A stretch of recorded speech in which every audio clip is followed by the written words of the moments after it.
Welcome back to Cheddar's News Wrap. Riihimaki, known to many of us as LaurDIY, has dominated the crafting space on YouTube. She started posting do-it-yourself craft videos as a hobby back in 2011. Well, today her popular how-to tutorials and vlogs have been viewed, get this, more than 1.1 billion, yep, with a B, billion times on YouTube with more than 8.9 million subscribers.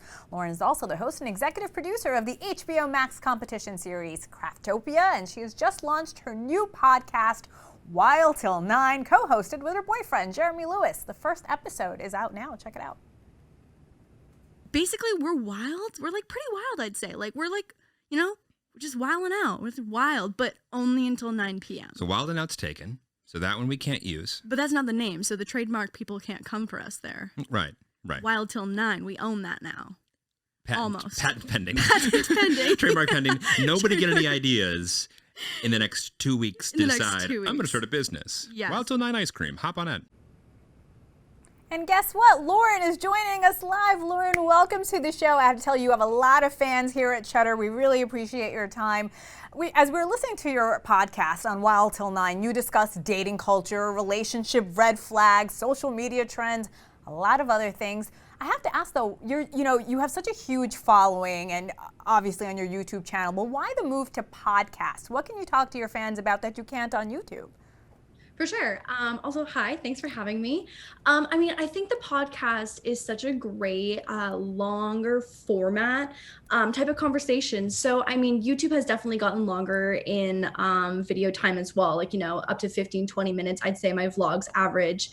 But with the podcast, I think viewers and listeners know that they're kind of entering a conversation that's going to be a little more intimate.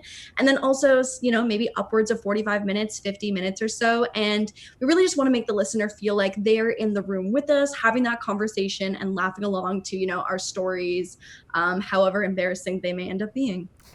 In the past, Lauren, you have discussed kind of balancing your public and private life. You did go through a very public breakup. Now you have a podcast about your new relationship with Jeremy. What made you change your mind here and make it a little bit more public? Totally. I know. I feel like I went into the new relationship, a year and a half ago being like, I'm never going to have a public relationship. But I think with the podcast, it's less about, it definitely is about our relationship, but I would say it's more around the banter and the conversation and perspectives that we both have as people rather than us being in a relationship. Oh my God, that little video is playing at me. Oh my God. But Jeremy has a very unique background as well, and we're polar opposites. So it's been really interesting around the conversations that we can have to both weigh in on, the male versus female perspective, especially around dating. You're a YouTube success story. You started posting these DIY videos back in 2011. You're a huge star now. How did everything blow up? Honestly, I could not tell you. I would say consistency, a lot of dedication and drive, and then honestly luck as well. It plays a huge part of it. The YouTube world is so oversaturated now, and it's really hard to break through because there is so much content. So I think another big portion of it was, starting YouTube and getting into content at the right time.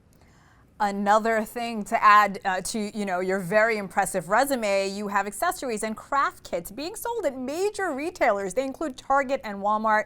First of all, congratulations, you are doing your thing. What advice do you have for other creators when it comes to creating a brand name? I think it's so creating a brand name, finding what you're passionate about, creating content around that. And then I think also a big part of creating a successful brand is really spreading yourself across many different platforms.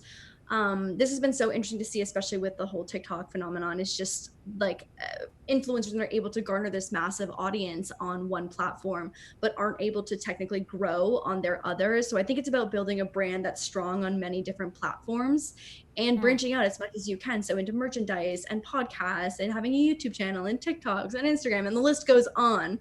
But I think yeah, the list really does goes on. I have about 45 seconds with you. I did want to get this question in. We have to talk about your new show, Craftopia, series for kids on HBO Max. What can you tell us? Oh my God, incredible show. So much fun. The energy is amazing. So much creativity. It's a kids crafting competition.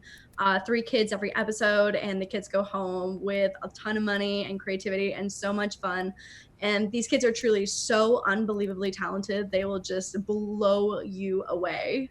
I can't wait to watch. Again, Lauren, congratulations on all your success. Much more to come, I have no doubt. Lauren Riihimaki, thank you so much. You can listen to Lauren's new podcast, Wild Til 9, on Spotify, Apple Podcasts, Google Podcasts, and many more.